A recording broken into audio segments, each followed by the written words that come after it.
Hello everyone, so welcome back to my channel. Definitely आज हमारी advance series का lecture number 34 होने वाला है, जहां हम लोग जितने भी कॉन्सेप्ट पढ़े हैं एसएमसी आईसीटी के, उसके कुछ इंपॉर्टेंट एंट्री मॉडल्स यानी कि कुछ इंपॉर्टेंट स्ट्रैटेजी सेटअप जिनके बेसिस पे आप काम कर सकते हो। यानी कि जो भी हमने एडवांस सीरीज़ में जितने भी टाइप के कॉन्सेप्ट पढ़े हैं, उससे रिलेटेड हमें कौन-कौन सी एंट्री प्लान करनी चाहिए, यानी कि कौन-कौन से सेटअप हमें होते हैं जिनमें हम एंट्री ले सकते हैं। यानी कि हम एक सेटअप की बात कर रहे हैं, कितने टाइप के होते हैं। तो देखना तुम में से इसमें से कोई भी बेस्ट लगे, उस सेटअप पे तुम काम कर सकते हो। तो डेफ़िनेटली हमारे पास एक ऑलरेडी बेसिक सीरीज़ कवर की जा चुकी है, जिसमें हमने 37 से 38 वीडियोज़ को कवर किया है। जिसमें हम लोगों ने इंडिकेटर से सारे कॉन्सेप्ट, टेक्निकल सारे कॉन्सेप्ट, चार्ट पैटर्न्स के, कैंडलस्टिक पैटर्न के सारे कॉन्सेप्ट्स कवर किए हैं। फिर हम लोग एक एडवांस सीरीज़ स्टार्ट किए थे, जिसमें हम लोग ने एसएमसी और आईसीटी के ऑलरेडी मैंने 32 वीडियोज़ को कवर कर दिया है। आज बेसिकली जो भी वीडियोज़ कवर की गई हैं, उनका कंप्लीट एक एंट्री मॉडल प्लान होने वाला है। तो बहुत ही हेल्पफुल वीडियो होने वाली है और इस वीडियो को एंड तक ज़रूर देखना। अब जैसे ये हमारी सीरीज़ कंप्लीट हो जाएगी, इसके बाद हम लोग स्टार्ट करेंगे ऑप्शन ट्रेडिंग की सीरीज़, जहाँ पे हम लोग कंप्लीट डेरिवेटिव मार्केट को समझेंगे। कॉल क्या होता है, पुट क्या होता है, किस तरीके से हमें कॉल लेना है, पुट लेना है, ऑप्शन ग्रीक्स क्या-क्या होते हैं, ठीक है? किस तरह की स्ट्रैटेजीज़ होती हैं सेलिंग साइड की, वो सब हम लोग एक नए कोर्स ऑप्शन ट्रेडिंग में सीखेंगे। तो उससे पहले अगर चैनल पहली बार चैनल को जरूर सब्सक्राइब कर लेना, बेल नोटिफिकेशन ऑन कर लेना, क्योंकि अभी आने वाले वीडियोज़ जो भी हैं लेक्चर्स की, ऑप्शंस की और इसकी भी, वो सारी नोटिफिकेशन मिल सके। तो चैनल को सब्सक्राइब करना, बेल नोटिफिकेशन ज़रूर ऑन करना और इस वीडियो को भी एंड तक देखना, बहुत ही हेल्पफुल है। 90% ट्रेडर्स एंट्री गलत लेते हैं, उसी चीज़ को हम लोग रिज़ॉल्व करेंगे। उनका रैंडमनेस बाय सेल होता है, यानी कि उनके पास कोई भी सेटअप नहीं होता। वो कैंडल ग्रीन बनते देखते हैं, बाय कर लेते हैं, कैंडल रेड बनते देखते हैं, सेल कर लेते हैं, ठीक है? या बेसिकली कोई इंडिकेटर होता है, इंडिकेटर के ऊपर है बाय कर लेते हैं, इंडिकेटर के नीचे है सेल कर देते हैं। और इंडिकेटर हमेशा मैक्सिमम क्या होते हैं, लैगिंग इंडिकेटर्स होते हैं, जो ऑलरेडी प्राइस मूव होने के बाद सिग्नल प्रोवाइड करते हैं। जिससे क्या होता है, उनके स्टॉप लॉस हिट होते हैं, यानी कि प्राइस ऑलरेडी चल चुका, अब यहाँ पे बाय सिग्नल दे रहा है, जब प्राइस ऑलरेडी रिट्रेस का प्लान कर रहा है। तो आज देखेंगे किस तरीके से हम इन एंट्री गलत तरीकों को अवॉइड करके एसएमसी आईसीटी के बेसिस पे एंट्री प्लान कर सकते हैं। यानी कि स्मार्ट मनी की एंट्री क्या होती है, प्रिसीजन टाइम को देखता है अच्छे से, टाइमिंग क्या है, कौन सा सेशन है उसको देखता है, फिर लिक्विडिटी की अंडरस्टैंडिंग करता है, फिर अपने इम्बैलेंस या कोई भी कॉन्सेप्ट होता है उसके थ्रू सेटअप प्लान करता है।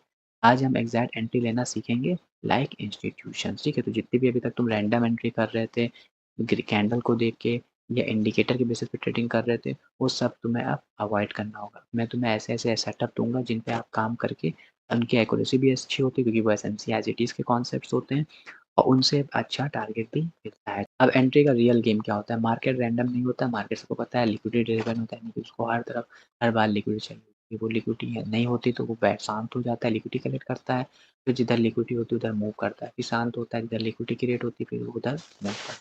असली में मार्केट का रियल मूव होता है लिक्विडिटी ड्रिवन होता है, यानी कि जिधर लिक्विडिटी होगी उधर मूव करेगा। एंट्री तब लो जब लिक्विडिटी ग्रैब हो चुकी हो, स्ट्रक्चर क्लियर हो चुका हो, स्मार्ट मनी एक्टिव हो। ये सब केस में एंट्री प्लान की जाती है, यानी कि रेड कैंडल देखा, ग्रीन कैंडल देखा, ये इंडिकेटर ने सिग्नल दिया बाय का, ये इंडिकेटर ने सेल का सिग्नल दिया, ये सब नहीं होता है। स्मार्ट मनी क्या देखते हैं, लिक्विडिटी ग्रैब को देखते हैं, स्ट्रक्चर को अच्छे से समझते हैं, फिर देखते हैं क्या स्मार्ट मनी इंस्टीट्यूशन एक्टिव हुआ, ट्रेड में प्लान किया।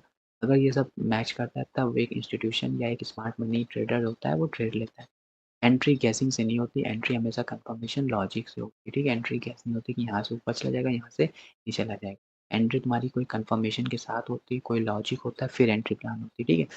तो these are the basic concept कि तुम्हें एंट्री कभी भी रैंडमनेस के साथ नहीं लेना है।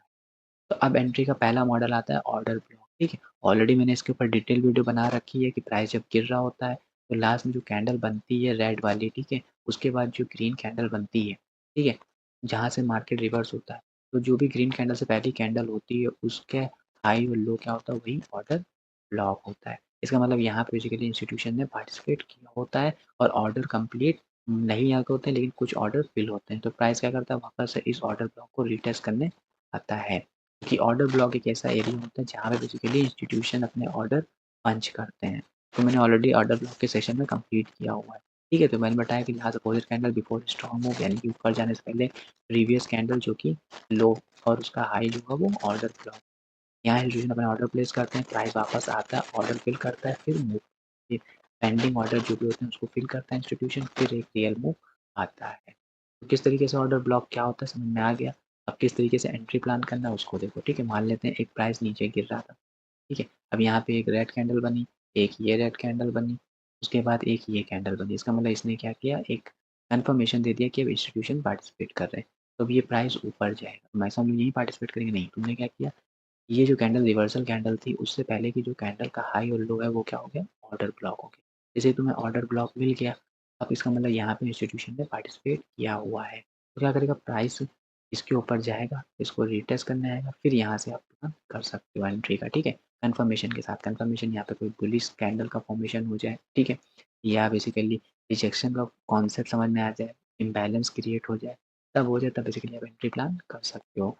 एसएल क्या लगाओगे, ऑर्डर ब्लॉक का हमेशा आई होगा, नीचे तो हम बॉटम पे देख रहे हैं, इसी टॉप पे भी आई का एसएल लगाओगे। टारगेट क्या होगा, जो भी नेक्स्ट लिक्विडिटी यानी नेक्स्ट ऑर्डर ब्लॉक जहाँ से वहाँ तक टारगेट प्लान कर सकते हो। तो ये ऑर्डर ब्लॉक की पूरी एंट्री एग्जीक्यूशन, एक मॉडल ये होता है, तो आप इस पे भी काम कर सकते हो, इसकी एक्यूरेसी भी अच्छी होती है।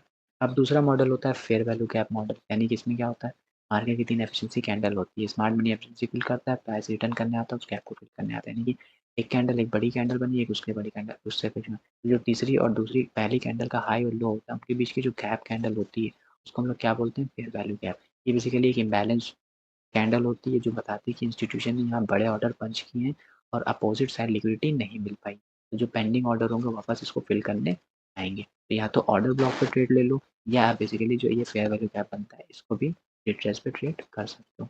अब किस तरीके से एंट्री प्लान करते हैं, तो सबसे पहले स्ट्रॉन्ग डिस्प्लेसमेंट मूव अप्लाई करो, फेयर वैल्यू आइडेंटिफाई करो, प्राइस को रिटेस्ट करने दो, फिर लोअर टाइम फ्रेम पर कंफर्मेशन लो, कंफर्मेशन कोई चेंज ऑफ करेक्टर हो रहा हो या ब्रेक ऑफ स्ट्रक्चर हो रहा हो, तो इन पे कंफर्मेशन के साथ आप एंट्री ले लो, फेयर वैल्यू के बाहर जैसे ही आए ऐसा लगा दो, ठीक है, और टारगेट क्या रखो, नेक्स्ट लिक्विडिटी थी, यानी कि जहाँ नेक्स्ट लिक्विडिटी हाई है, ठीक है, या जहाँ पे लो हो रहे हैं, ठीक है, यहाँ रेजिस्टेंस या सपोर्ट है, वहाँ तक की आप टारगेट रख सकते हो। तो पहला एंट्री मॉडल देखा ऑर्डर ब्लॉक, जो कि बेसिकली नीचे बनता है, इंस्टीट्यूशन रिट्रेस करने आता है।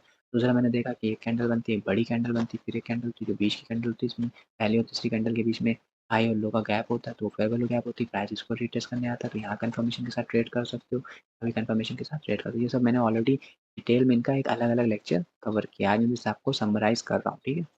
अब तीसरा मॉडल होता है लिक्विडिटी स्वीप मॉडल, यानी कि पहले स्टॉप लॉस की हिंट होता है, यानी कि हाई या लोज ब्रेक करते हैं, फिर लिक्विडिटी स्वीप करते हैं, स्टॉप लॉस हंट करते हैं, फिर रिवर्सल कर जाते हैं। ये भी एक मॉडल होता है, किस तरीके से काम करता है देखो, पहले क्या बनता है, पहले इक्वल हाई या इक्वल, मान लेते हैं ये इक्वल हाई बनता है, फिर इक्वल हाई क्या करता है, इसको ब्रेक करता है, इसको ब्रेक करता है, तो जितने भी रिटेलर्स होते हैं इस ब्रेकआउट में पार्टिसिपेट करते हैं, इंस्टीट्यूशन सेल करके इस पूरी कैंडल को अंदर क्लोज करते हैं। इसका मतलब है अभी लिक्विडिटी स्वीप हो चुकी है, ब्रेकआउट आ चुका है, बेसिकली आप एक यहाँ पे कोई इम्बैलेंस कैंडल बनने दो, ठीक है, उसके बाद इसको प्राइस को रिटेस्ट या स्ट्रक्चर चेंज ऑफ करेक्टर आने दो, कोई भी तरह का यहाँ कंफर्मेशन मिले, आप रिवर्सल प्लान कर सकते हो। तो तीसरे मूवमेंट होता है, ये बिगेस्ट ट्रैप होता है, यहाँ मार्केट एक अच्छा रिवर्सल देता है और बड़े टारगेट देता है, तो ये तीसरा एंट्री मॉडल जो लिक्विडिटी स्वीप के बेसिस पे होता है। दूसरा होता है कॉन्सेप्ट 2022 आईसीटी मॉडल, ये क्या होता है, लिक्विडिटी स्वीप होती है, मार्केट स्ट्रक्चरिंग होता है, फिर वैल्यू गैप होती है, एंट्री प्लान करो, ठीक, किस तरीके से देखते हैं, किस तरीके से एग्जीक्यूट होता है देखो, पहले क्या होता है, मान लेते हैं प्राइस नीचे गया, ठीक है, फिर यहाँ पे एक इक्वल लो बना है, अब इक्वल लो बना है, पहले क्या करेगा, इसको ब्रेक करेगा, ब्रेक करेगा, सेलर को इन्वाइट करेगा, सेलर इन्वाइट करेंगे, इंस्टीट्यूशन क्या करेंगे, बाइंग करेंगे, यहाँ पे लिक्विडिटी स्वीप हो गई, उसके बाद क्या होगा, अगली कैंडल एक बड़ी बनेगी, तो ये क्या हो गया, एक फेयर वैल्यू गैप हो गया, और उसी के साथ यहाँ पे जो करेक्टर था वो भी चेंज हो गया, यानी कि यहाँ पे चेंज ऑफ करेक्टर भी हो गया। फिर अगर वो प्राइस को रिटेस्ट करने दो, इस इम्बैलेंस जो भी होगा या जो भी बेसिकली फेयर वैल्यू गैप बना, उस पर रिटेस्ट आने दो, इसके बाहर कैसे रख के आप टारगेट नेक्स्ट इक्विटी या नेक्स्ट रेजिस्टेंस तक प्लान कर सकते हो। तो ये होता है तीसरा कॉन्सेप्ट, जहाँ पहले जाने से पहले ऊपर एक बार नीचे लिक्विडिटी स्वीप करता है, फिर एक इम्बैलेंस कैंडल बनाता है, फिर प्राइस को रिटेस्ट करने आता है, फिर वापस मूव करता है। यहाँ पे आप कंफर्मेशन के लिए आप चेंज ऑफ करेक्टर को ऑब्जर्व कर सकते हो। ये चौथा मॉडल होता है। ऐसे ही पांचवा मॉडल होता है यूनिकॉर्न मॉडल, ये क्या होता है, रेयर होता है लेकिन हाई प्रोबेबिलिटी, जब ऑर्डर ब्लॉक और फेयर वैल्यू गैप ओवरलैप हो जाते हैं, यानी कि ऐसा जोन बेसिकली प्राइस नीचे गिरा, ठीक है, उसके बाद यहीं पे एक बड़ी बैलेंस कैंडल बनी, तो ये क्या होगा, ऑर्डर ब्लॉक और यहाँ पे फेयर वैल्यू गैप क्या हो गया, दोनों कॉन्फ्लुएंस। ये बहुत ही यूनिकॉर्न मॉडल होता है, यहाँ का इसका मतलब होता है यहाँ पे तो रिटेस्ट करने प्राइस आएगा ही आएगा, तो ट्रेड करो जब ये इस ऑर्डर ब्लॉक या फेयर वैल्यू गैप का जो कॉन्फ्लुएंस जोन है यहाँ पे आए, ट्रेड अपसाइड का प्लान कर सकते हो, ऐसा क्या लग सकते हो, ऑर्डर ब्लॉक का लो। ये बेसिकली एक और एंट्री मॉडल, तो मैंने बताया कि ऑर्डर ब्लॉक को आइडेंटिफाई करो या पहले गैप को आइडेंटिफाई करो, अगर दोनों एक ही जोन के आसपास बन रहे हैं, यानी दोनों ओवरलैप कर रहे हैं, एंट्री प्लान कर सकते हो, एक रिस्क रिवॉर्ड बहुत ही अच्छा मिलता है, यानी कि बहुत ही बड़े रिस्क रिवॉर्ड का टारगेट मिलता है। ये भी एक मॉडल होता है, तुम लोगों ने कौन से मॉडल देखे, ऑर्डर ब्लॉक देख लिए, फेयर वैल्यू गैप मॉडल देख लिया, ठीक है? लिक्विडिटी स्वीप मॉडल देख लिया, आईसीटी का मॉडल देख लिया और एक यूनिकॉर्न मॉडल भी देख लिया जब दोनों ओवरलैप होते हैं। तो ये 5 तरह के सेटअप होते हैं पूरे एसएमसी और आईसीटीज़ में। अब इनमें से कोई भी एक सेटअप में काम करो, एक्यूरेसी अच्छी करो और मास्टर करो इस सेटअप को और देखो कभी ये वैलिड हो जाता है, कभी ये इनवैलिड हो जाता है। तब ये सब कोई भी एक सेटअप पकड़ने के बाद आपकी स्ट्रैटेजी बिल्ड हो जाएगी, एक्यूरेसी पे अच्छी हो जाएगी, फिर रिस्क रिवॉर्ड पे काम करो, आप प्रॉफिटेबल हो जाओगे। तो ये जितने भी 5 तरह के आपके एंट्री मॉडल होते हैं मैंने कवर कर दिए। एक और सिल्वर बुलेट मॉडल होता है जो बेसिकली टाइम बेस्ड होता है, यानी कि न्यूयॉर्क सेशन या लंदन सेशन का ओवरलैपिंग इनके बीच होता है, यानी कि स्पेसिफिक टाइम रेंज होता है जहाँ पे लिक्विडिटी गैप होती है, फेयर वैल्यू गैप होता है, जोड़ास स्विंग टाइप के फेक मूव आते हैं, फिर वहाँ पे आप रियल एंट्री प्लान तो इसको सिल्वर बुलेट मॉडल कहते हैं। किस तरीके से काम करता है देखो, पहले तो सेशन टाइम का वेट करो, मान लेते हैं एशियन सेशन में प्राइस रेंज था, फिर लंदन सेशन में ऊपर गया ब्रेकआउट करके नीचे आया, अब न्यूयॉर्क सेशन में ओपन हुआ तो वेट करो फिर एक तरफ ब्रेकआउट आएगा, इधर जल्दी पहली बार ब्रेकआउट आया यानी कि जो भी उस सेशन का हाई या लो का पहली बार इधर ब्रेकआउट आया 15 मिनट या 30 मिनट की कैंडल पर उस वहाँ पे लिक्विडिटी स्वीप होने का वेट करो, फिर आप अपोजिट डायरेक्शन में ट्रेड प्लान करो, अगर यहाँ पे एक इम्बैलेंस कैंडल बनी तो इसको रिट्रेस होने दो, फिर आप अपसाइड का प्लान कर सकते हो। तो इसको सिल्वर बुडल मॉडल होता है जो टाइम जोन बेसिस पे होती है, यानी कि सेशन ओपनिंग के एक फेक मूव आता है, उस फेक मूव के बाद तो एक रियल रिवर्सल होता है। तो लंदन ओपन में होता है, न्यूयॉर्क किल जोन में होता है, यहाँ पे फास्ट स्कैल्पिंग मिल जाती है। तो दैट इज़ द एक सिल्वर बुलेट मॉडल। अब कंपैरिजन कर लेते हैं, तो मैंने बताया एक ऑर्डर ब्लॉक है, एक स्ट्रॉन्ग ट्रेंड के लिए काम होता है, यानी कि एक बढ़िया अच्छा सा ट्रेंडिंग मार्केट हो तो प्लान कर सकते हो। फेयर वैल्यू कैप एक फास्ट एंट्री प्रोवाइड करती है, यानी कि तुम्हें अगर जल्दी जल्दी एंट्री चाहिए, यानी 15 मिनट में 5 मिनट में, तो बेसिकली फेयर वैल्यू कैप पे काम होता है। तो स्वीप बहुत ही रिवर्सल होता है, अगर तुम्हें हाई रिस्क रिवॉर्ड चाहिए तो स्वीप के लिए काम करो। ये मॉडल जो होता है ये स्ट्रक्चरल ट्रेडिंग होती है, तो यहाँ पे देखिए अच्छे से काम करो। और यूनिकॉर्न जो होता है ये भी एक हाई रिस्क रिवॉर्ड होता है और सिल्वर बुलेट मॉडल स्कैल्पिंग के लिए होता है। ये 6 तरह के एंट्री मॉडल होते हैं, इनको मैंने अलग से वन बाय वन डिटेल में समझाया है। आज मैंने इनको समराइज़ कर दिया, तो तुम किसी एक मॉडल एंट्री मॉडल पे काम कर सकते हो और उसकी एक्यूरेसी उस पे अच्छे से काम करो, मास्टर करो उसको ऑटोमेटिक उसमें और आप अच्छे होते चले जाओगे। तो the final message is that perfect entry का सीक्रेट क्या है? पेशेंस रखो, जो भी तुमने सेटअप चूज़ कर लिया उस सेटअप बनने का वेट करो, उसको और अच्छे से मास्टर करो और कन्फर्मेशन भी कंबाइन करो, लिक्विडिटी को भी अच्छे से समझो। जल्दी एंट्री करोगे लॉस होगा, स्मार्ट मनी के साथ पेशेंसली उस सेटअप पे प्राइस को आने दोगे, रिट्रेस होने को ट्रेड करोगे तो अच्छा मिलेगा। और हायर टाइम फ्रेम का बायसनेस वेरी इंपॉर्टेंट है। ट्रेड लाइक रिटेल तो लॉस होगा, स्मार्ट मनी के ट्रेड करोगे तो विन-विन रहेगा। That is all about the today's video. Hopefully basically जितने मैंने एंट्री मॉडल बताए हैं, 6 एंट्री मॉडल बताए हैं, तो तुम्हें हर एंट्री मॉडल पे काम नहीं करना है, ठीक है? तुम किसी एक एंट्री मॉडल को पकड़ो, एक सेटअप को पकड़ो, उसको अच्छे से मास्टर करो और उसमें और अच्छे से उसकी एक्यूरेसी एनहांस करो।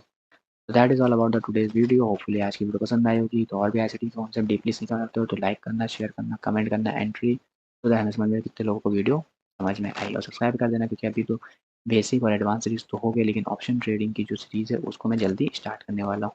तो इस सीरीज़ को भी देखने के लिए चैनल को सब्सक्राइब कर देना। ट्रेड करो smartly not randomly. Hopefully video पसंद आई तो लाइक, शेयर, कमेंट करना। Thanks for watching this video. मिलते हैं नेक्स्ट वीडियो में। Till then bye.